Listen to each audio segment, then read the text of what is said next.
The cold darkness of space stretched endlessly around the massive alien ship as it moved silently toward the small blue planet.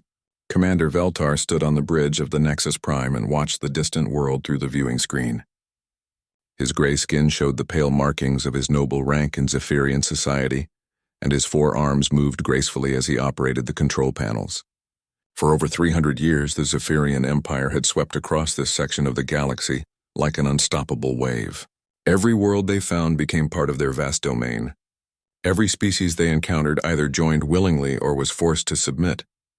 This small world called Earth would be no different. The bridge crew worked quietly around him. Science Officer Kethmar checked the scanning equipment, while Navigation Controller Plixton adjusted their position at the edge of this solar system. Veltar had done this same routine dozens of times before. First, they would scan the planet and measure its defenses. Then they would contact the local government and demand surrender. Most species gave up immediately when they saw the power of Zephyrian technology. Those foolish enough to resist were quickly crushed by weapons that could burn entire continents. Meanwhile, on the human warship, USS Defiance, Captain Jake Morrison walked across his bridge with confident steps.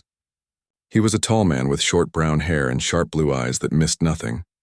20 years of military service had taught him to stay calm under pressure. Behind him, Lieutenant Amy Brooks sat at her station monitoring the sensor arrays. Her blonde hair was pulled back in regulation style, and her green eyes focused intently on the displays in front of her. The Defiance was humanity's newest and most advanced warship. Built in the orbital shipyards above Mars, it represented 20 years of human engineering, pushed to its absolute limits. Every system on the ship used technology that had been developed through decades of conflict in the outer colonies. The fusion reactors could power a small city. The armor plating was made from materials that existed nowhere else in known space. The weapon systems used principles that most alien species would consider impossible. Admiral Chris Parker sat in his command center on Luna Base watching multiple displays that showed the positions of every human ship in the solar system. His gray hair and weathered face showed the strain of commanding Earth's defenses for the past 10 years. When the long-range sensors first detected the alien vessel 3 days ago, he had quietly moved the fleet into defensive positions. Now he watched and waited to see what these visitors wanted. Chief Engineer Paul Hayes worked in the engine room of the Defiance, checking every system twice. His thick hands moved over the control panels with practiced ease while sweat beaded on his dark skin. The fusion reactors hummed with barely contained power. The quantum field generators that powered their defensive shields waited silently for activation. The railguns that served as their primary weapons were loaded and ready. Everything was perfect, and that made Hayes nervous because he knew that perfection often came right before disaster. Commander Veltar gave the order to begin scanning the human vessel. The Nexus Prime's most advanced sensors reached out across space and touched the alien warship. Within seconds, data began flowing back to the Zephyrian computers. Veltar expected to see the usual readings: primitive nuclear weapons, simple energy shields, basic propulsion systems that barely qualified as interstellar technology. Instead, his sensors found something impossible. The human ship's power core wasn't just fusion-based. Somehow, these primitive beings had learned to tap into zero-point energy fields that most civilizations considered pure theory. The readings showed power levels that shouldn't exist in a vessel that size. The hull composition included materials that the Zephyrian databases couldn't identify. Worst of all, the ship's defensive systems operated on principles that made no sense according to everything the Empire knew about physics. Lieutenant Brooks noticed the scanning beam immediately. Her displays lit up with warning signals as alien energy washed over their ship. She turned to Captain Morrison with excitement in her voice. This was first contact with an alien species.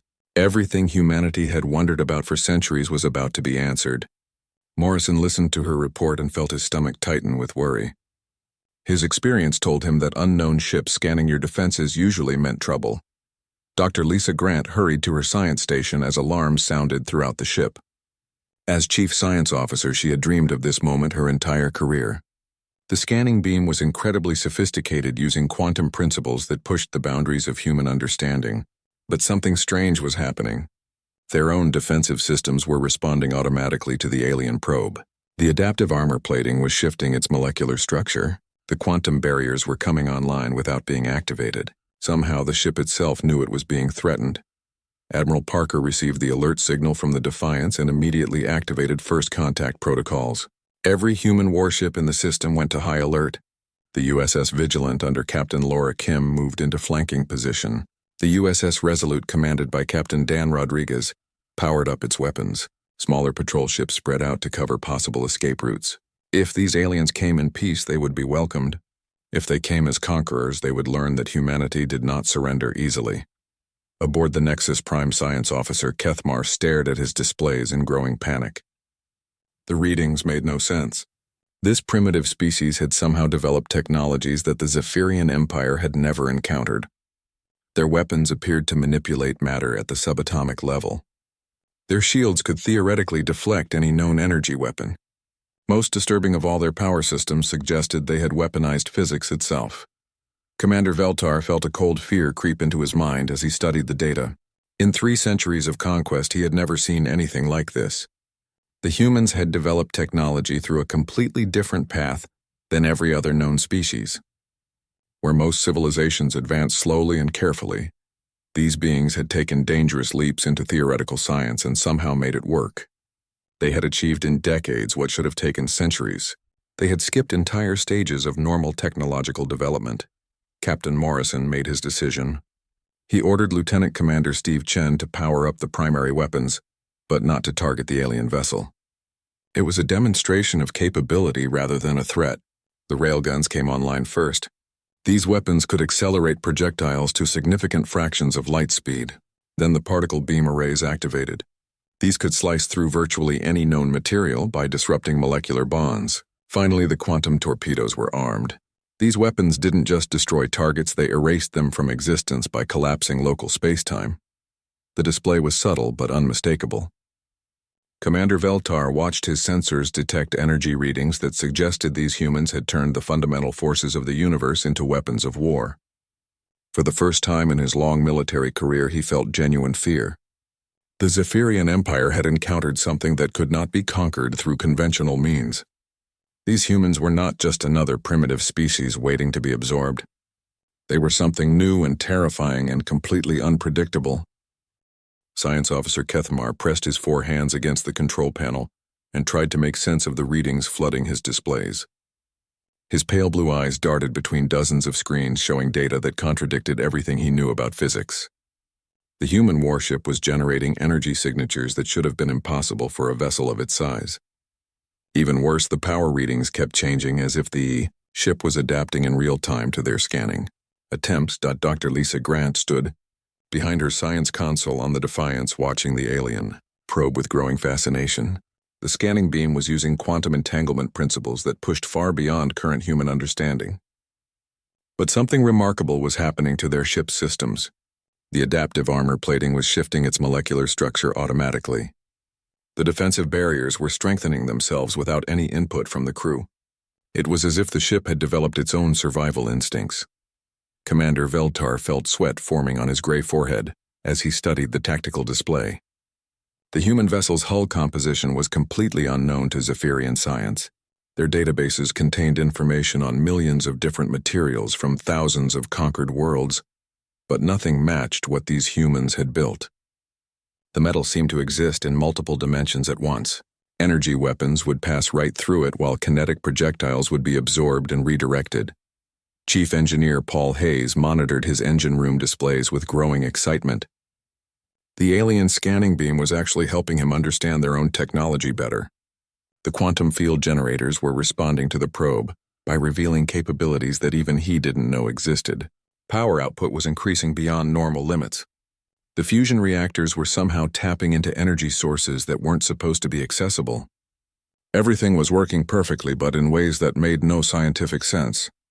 Navigation Controller Plixton checked her instruments 3 times before speaking to Commander Veltar. The human ship was moving in ways that violated basic physics. It wasn't using conventional propulsion at all. Instead, it seemed to be folding space around itself and stepping from one point to another. The energy requirements for such movement should have been enormous, but their sensors detected barely any power drain from the vessel's main reactors. Lieutenant Amy Brooks watched her sensor displays with wonder as more alien ships appeared at the edge of the system. Her instruments counted at least 12 vessels, all larger than anything humanity had ever built. But instead of feeling fear, she felt pride. The Defiance and her sister ships were holding their position without backing down. Admiral Parker had trained them well. They would not run from this fight no matter how badly outnumbered they were. Aboard the Nexus, Prime Communications Officer Vorthal tried to establish contact with the human vessel. Every attempt failed. The humans were using communication protocols that the Empire had never encountered. Their signals were encrypted using mathematical principles that seemed to bend reality itself. Even their basic radio transmissions were wrapped in quantum fields that made interception impossible. These beings had turned even simple communication into a form of advanced technology. Captain Morrison studied the tactical display showing the positions of all alien vessels in his system. His blue eyes remained calm, but his mind was racing through possible battle scenarios. The enemy had superior numbers, and their ships were much larger than anything in the human fleet. But size wasn't everything in space combat. The Defiance had been designed to fight against overwhelming odds. Every system on the ship was built for maximum effectiveness in battle. Science Coordinator Kethamar ran detailed scans on the human weapon systems and felt his confidence crumble completely. The railguns weren't just kinetic weapons. They were somehow manipulating gravity fields to accelerate projectiles beyond the theoretical limits of matter. The particle beams were using principles that could disrupt the fundamental forces holding atoms together. Most terrifying of all, the quantum torpedoes appeared to be weapons that could erase targets from existence by collapsing local spacetime. Dr. Grant worked with her team to analyze the alien fleet composition and tactical capabilities. Her instruments showed that these beings had mastered energy projection technologies far beyond human understanding. Their ships could probably destroy entire planets with focused beam weapons. Their shields could deflect most known forms of attack. But humanity had one crucial advantage. The aliens were following predictable, technological development patterns while humans had taken dangerous leaps into theoretical physics. Commander Veltar opened a secure channel to Fleet Admiral Zixandra on the Zephyrian homeworld. His voice carried none of the confidence that had marked previous conquest reports. These humans were not another primitive species waiting to be absorbed into the Empire. They represented something completely new and potentially catastrophic. Their technology operated on principles that could neutralize every advantage the Zephyrians possessed. Lieutenant Commander Steve Chen monitored the weapon systems from his tactical station, while keeping one eye on the alien fleet. The enemy ships were maintaining their distance, which suggested they were being cautious. That was good news because it meant they respected human capabilities. The railguns were fully charged and ready to fire. The particle beam arrays could target multiple enemy vessels simultaneously. The quantum torpedoes waited in their launch tubes like sleeping giants. Fleet Admiral Zixandra received Commander Veltar's report in her command center on the Zephyrian homeworld. Her ancient features showed no emotion, but inside she felt growing alarm. In over 4 centuries of military service, she had never heard a field commander express such uncertainty. The humans had developed defensive capabilities that could potentially resist Empire technology. Even worse, they had done so while remaining completely unknown to Imperial intelligence networks. Admiral Parker coordinated the human defensive response from his command center on Luna Base. Every ship in the solar system was now at maximum alert. The orbital defense platforms around Earth were charging their primary weapons. The Mars shipyards had begun emergency production of additional vessels. If these aliens wanted a fight, humanity would give them one they would never forget. But Parker hoped for a peaceful resolution because even human technology had limits. Captain Morrison made the decision that would change everything. He ordered his communications officer to transmit a simple message on all frequencies. The humans were prepared to defend themselves but preferred peaceful contact. The subtext was clear to anyone who understood military language. Attack us and discover just how dangerous we really are. Try talking first and maybe we can avoid finding out who would win this fight. The transmission reached the Nexus. Prime and Commander Veltar felt something he had never experienced before in 3 centuries of conquest. Relief.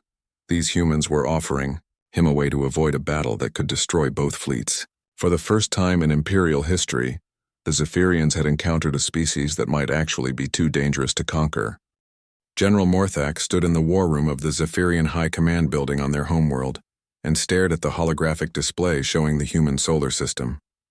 His massive frame cast long shadows across the tactical maps while his 6 eyes studied every detail of the enemy fleet positions. For over 200 years he had conquered star systems across the galaxy. 12 entire civilizations had fallen before his strategic brilliance. But the data from Commander Veltar made no sense according to everything he knew about warfare. Intelligence. Analyst Valen worked through the night analyzing every piece of information about the human warships. Her pale green skin showed the stress marks of her species when facing impossible problems. The scanning data revealed technology that violated fundamental laws of physics. Human ships were generating power levels that should have required reactors 10 times their size. Their weapons operated on principles that could potentially destroy matter at the quantum level. Most disturbing of all, their defensive systems seemed to adapt and improve in real time. President Helen Martinez sat in the emergency session room beneath the White House, surrounded by the most powerful leaders on Earth. Her brown eyes showed the weight of making decisions that could affect the survival of humanity. Director of Human Defense Initiative Ryan Clark presented satellite images of the alien fleet, while military advisors calculated possible battle scenarios. Every projection showed massive casualties. Even if humanity somehow managed to win the fight, Dr. Susan Williams stood before the Global Security Council and explained her theories about alien psychology and military doctrine. Her research into xenobiology suggested that any species capable of interstellar travel would view other civilizations as either threats to be eliminated or resources to be exploited. The fact that these aliens had not immediately attacked meant they were either extremely cautious or extremely confident. Neither possibility offered much comfort for human survival. Commander Nick Taylor worked in the Tactical Planning Center aboard the Defiance, analyzing the design and capabilities of every alien vessel in the enemy fleet. His computer systems processed thousands of sensor readings while advanced algorithms predicted possible attack patterns. The enemy ships were clearly built for planetary conquest. Their weapon signatures suggested they specialized in overwhelming planetary defenses and forcing quick surrenders. But something about the human response had made them hesitate. Fleet Admiral Zixandra convened an emergency meeting of the Zephyrian Supreme Military Council in the crystal chambers beneath the Imperial Palace. Ancient Zephyrian tradition required all major military decisions to be made in these sacred halls, where the spirits of conquest could guide their choices. But the spirits offered no wisdom about dealing with humans who had somehow developed impossible technology through completely unpredictable methods. Captain Laura Kim commanded the USS, vigilant as it moved into flanking position around the alien fleet. Her ship was slightly smaller than the Defiance, but carried experimental weapons that pushed human engineering to its absolute limits. The plasma cannons could theoretically cut through any known material, while the gravity bombs could create localized space distortions.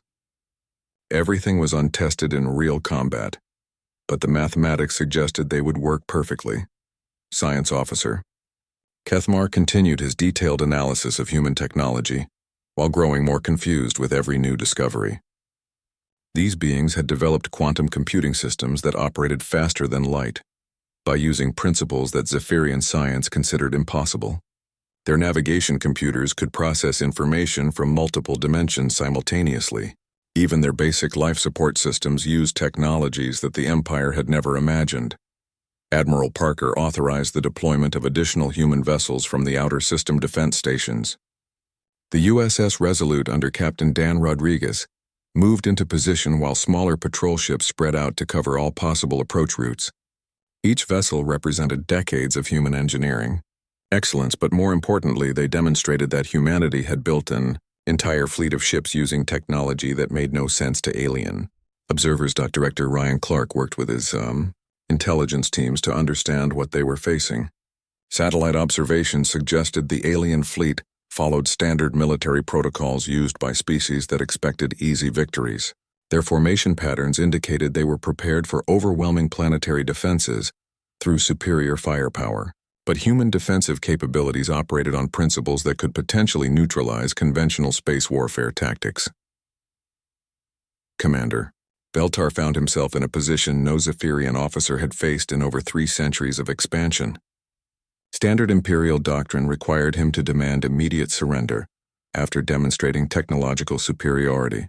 But the humans had demonstrated capabilities that made such demands meaningless. Their ships could potentially destroy his entire fleet even while being outnumbered. The risk of total loss had never been part of any conquest scenario. Dr. Grant worked with teams of scientists aboard the Defiance to understand the implications of first contact with an advanced alien civilization.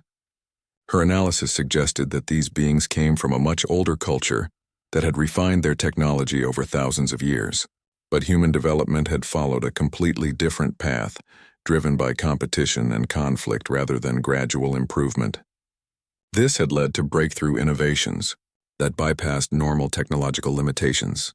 Captain Morrison received updated intelligence reports from Admiral Parker showing the true size of the alien presence in his system.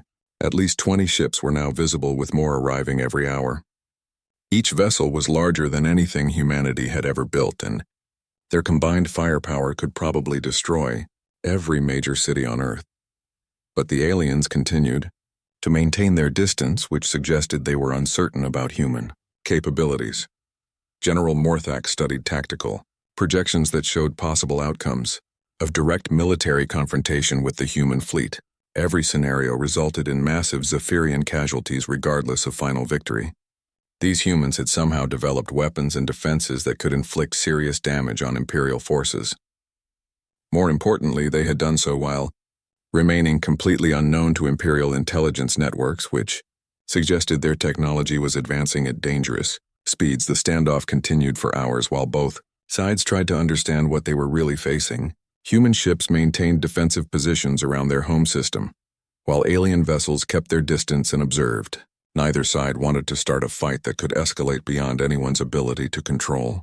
But both sides were preparing for the possibility that diplomacy might fail and only superior firepower would determine who survived the encounter. Intelligence analyst Vaylin completed her assessment and transmitted her conclusions to the High Command.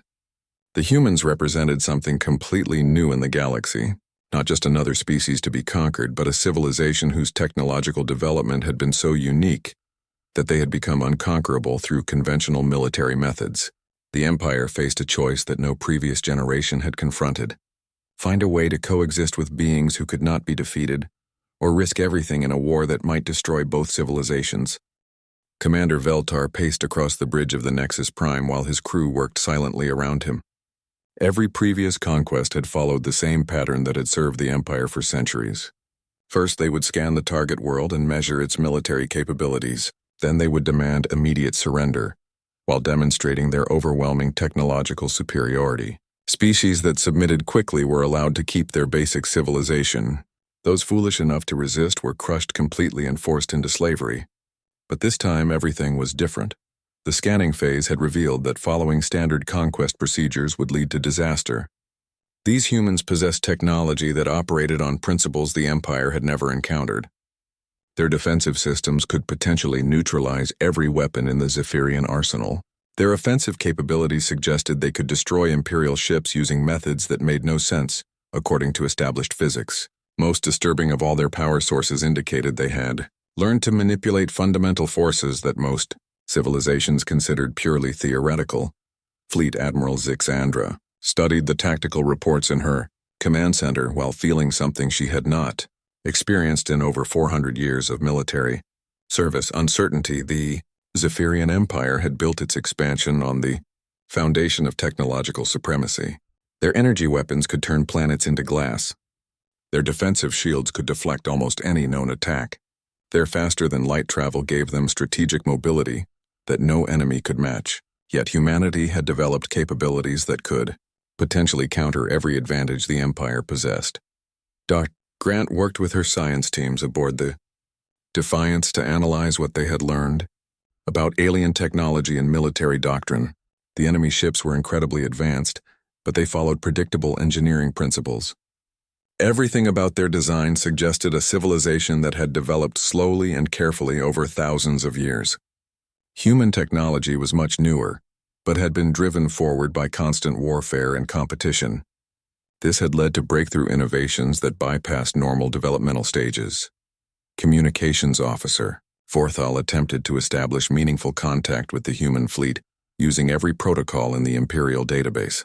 Each effort failed because these beings used communication methods that made no sense. Their signals were encrypted using mathematical principles that seemed to bend reality itself. Even their basic transmissions were wrapped in quantum fields that made standard interception impossible.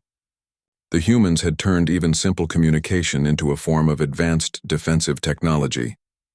Captain Morrison stood on his bridge, watching the alien fleet maintain their positions at the edge of the solar system. His experience in the outer colony conflicts had taught him to recognize when an enemy was uncertain about their chances of victory. These aliens had superior numbers and larger ships, but they were not attacking. That meant they respected human capabilities enough to hesitate. The demonstration of defensive readiness was working exactly as Admiral Parker had planned. Science Coordinator Kethmar ran continuous analysis on human vessel compositions and found materials that defied every known law of physics. The hull plating existed in multiple dimensions simultaneously, which meant energy weapons would pass through without causing damage. The armor could apparently absorb kinetic impacts and redirect the energy back at attackers. Most impossible of all, the entire structure seemed to be self-repairing using nanotechnology that operated faster than Zephyrian. Sensors could track. Admiral Parker coordinated Earth's defensive response while keeping diplomatic channels open for peaceful resolution. Additional human warships continued arriving from outer system patrol routes. The USS Intrepid under Captain Mark Johnson brought experimental quantum missiles. The USS Guardian, commanded by Captain Sarah Davis, carried gravitational field generators. Each vessel added to the growing demonstration that humanity possessed an entire fleet of ships using impossible technology. General Morthak faced a strategic decision that no Zephyrian commander had confronted in the entire history of their expansion. Attack immediately before the humans could bring more ships into the battle, or attempt something the Empire had never tried before. Negotiation from a position of uncertainty rather than overwhelming strength. Both options carried risks that could affect the survival of the Empire itself if other species learned that humans had successfully resisted Zephyrian conquest. Dr. Susan Williams presented her analysis to President Martinez and the Global Security Council, explaining what humanity was really facing. These aliens came from a galactic empire that had conquered countless civilizations using superior technology and military doctrine. They had never encountered effective resistance because most species developed technology along predictable paths. Human innovation had been chaotic and unpredictable, leading to capabilities that no alien strategist could have anticipated. Commander Veltar opened a secure communication channel directly to Admiral Zixandra and requested immediate strategic guidance. The situation had moved beyond anything covered in standard military protocols. These humans were not another primitive species waiting to be absorbed. They represented something completely new that could potentially destroy Imperial forces even while being vastly outnumbered. The risk of catastrophic losses had never been part of any conquest scenario. Lieutenant Commander Steve Chen monitored weapon systems while watching the alien fleet movements through his tactical displays. The enemy ships were maintaining careful distances and avoiding any actions that could be interpreted as hostile. Their formations suggested they were prepared for battle, but unwilling to start one without clear advantage. The demonstration of human capabilities was having exactly the effect that Captain Morrison had hoped for. Intelligence analyst Valen completed her final assessment of human technological capabilities and transmitted her conclusions to the High Command. These beings had achieved something that should have been impossible. They had developed advanced technology while remaining completely unknown to Imperial intelligence networks. Their weapons could potentially penetrate Zephyrian defenses, while their shields could deflect Imperial attacks. Most dangerous of all, their development showed no signs of slowing down. Fleet Admiral Zixandra made the decision that would change galactic history forever. She authorized Commander Veltar to attempt peaceful contact with the human leadership. The Empire would formally request diplomatic relations rather than demanding surrender. It was an unprecedented action that violated centuries of Imperial tradition, but the alternative could be the destruction of both civilizations in a war that neither side could predict or control. Captain Morrison received the alien transmission through quantum encrypted channels that somehow bypassed every human defensive system. The message was simple and direct. The Zephyrian Empire acknowledged human sovereignty over their solar system and requested peaceful diplomatic contact. The subtext was clear to anyone who understood military language. These aliens had decided that conquest was too dangerous to attempt. Humanity had achieved something no other species had managed. They had made themselves too powerful to be safely attacked. The message from Fleet Admiral Zixandra reached Commander Veltar 3 hours after the most difficult decision in Zephyrian military history had been made. For the first time in over 3 centuries of galactic expansion, the Empire would request peaceful contact instead of demanding immediate surrender. Veltar read the orders twice before believing what his eyes were showing him. The High Command had authorized him to negotiate with these humans as equals rather than conquered subjects. It was a complete reversal of everything the Empire had done since beginning their expansion across the galaxy. Captain Morrison received the alien transmission in his ready room, while Admiral Parker listened through secure quantum channels from Luna Base. The message was transmitted in perfect English using communication protocols that somehow bypassed every human defensive system. Commander Veltar introduced himself as the official representative of the Zephyrian Empire and requested permission to meet with human leadership for formal diplomatic contact. The tone was respectful and carried none of the arrogance that usually marked communications from conquering forces. President Martinez convened an emergency session of the Global Security Council to discuss humanity's response to the alien request. Ambassador Carol Hughes would lead the diplomatic team that would make first official contact with an alien civilization. Her background in international relations and her calm personality made her the perfect choice for negotiations that could determine the future of both species. The meeting location would be the orbital station, circling Earth's moon where both sides could meet safely. Dr. Grant worked with her science teams to prepare detailed analysis of everything humanity had learned about Zephyrian technology and culture. The alien fleet represented engineering capabilities that were thousands of years more advanced than anything humans had achieved. But their development had followed predictable patterns that made their technology powerful, but also limited. Human innovation had been driven by constant conflict and competition, leading to breakthrough discoveries that bypassed normal technological limitations.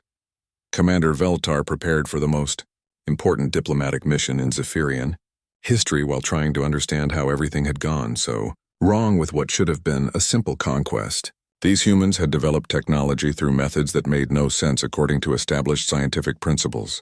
They had achieved in decades what most civilizations required centuries to accomplish. Most disturbing of all, they had done so while remaining completely unknown to Imperial intelligence networks. The first formal meeting took place in the neutral environment of Luna Station where both species could interact safely. Ambassador Hughes entered the conference room accompanied by Dr. Williams and Admiral Parker, while Commander Veltar brought Science Coordinator Kethmar and Intelligence Analyst Vaylin. The aliens were taller than humans with gray skin and multiple arms, but their expression showed the same uncertainty that marked human faces during this historic encounter. Ambassador Hughes opened the discussions by welcoming the Zephyrian delegation to human space and expressing hope for peaceful relations between their civilizations. Commander Veltar responded by acknowledging human sovereignty over their solar system and explaining that the Empire sought friendship rather than conquest. Both sides carefully avoided mentioning the military standoff that had brought them together, but everyone in the room understood the implications of what was really happening. Dr. Williams presented her analysis of galactic civilization development patterns while Science Coordinator Kethmar shared Imperial knowledge about technological advancement across different species. The conversation revealed the true scope of what made humanity unique in the galaxy. Most civilizations developed technology slowly and carefully, following predictable evolutionary paths. Human development had been chaotic and unpredictable, driven by competition and warfare rather than gradual improvement. Admiral Parker and Fleet Admiral Zixandra established the basic framework for what would become known as the Soul Accords through secure communication channels. The Zephyrian Empire would recognize complete human independence and sovereignty over their star system. In exchange, humanity would share certain non-military technologies that could benefit both civilizations. Trade agreements and cultural exchange programs would be developed over time as trust grew between the species. Commander Veltar asked the question that had been troubling him since the first scan of human vessels. How had these beings developed such advanced technology while remaining unknown to Imperial intelligence networks?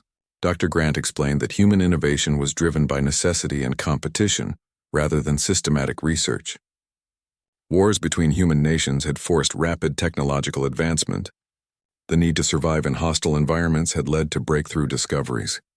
Most importantly, humans had never been afraid to take dangerous risks with theoretical science. Intelligence analyst Valen shared Imperial records showing how other species had developed technology over thousands of years, following predictable patterns. Energy weapons came before defensive shields. Faster than light travel required specific scientific milestones.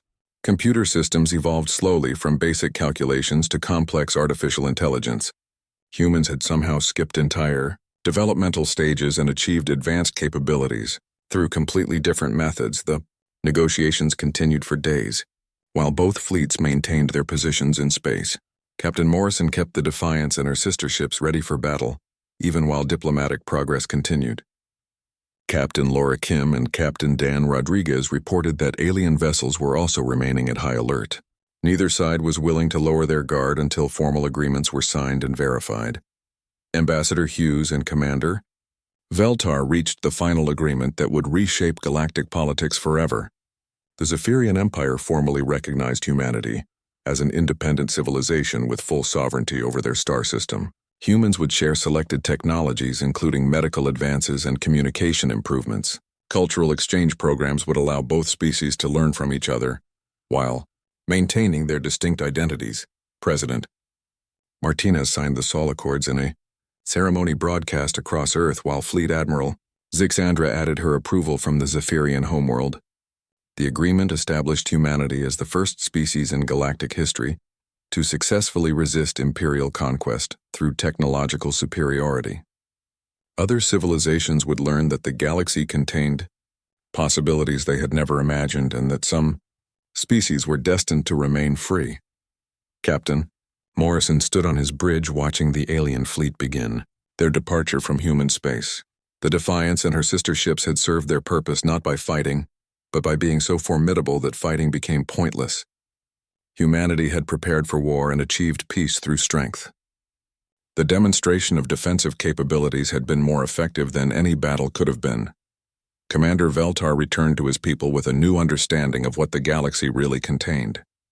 The Empire had learned that there were still surprises among the stars, and that technological development could follow paths no strategist could predict. Humanity had shown that some civilizations were too dangerous to conquer and too valuable to destroy. The scan that was meant to assess easy prey had instead revealed a truth that would change everything. Sometimes the greatest victory was knowing when not to fight.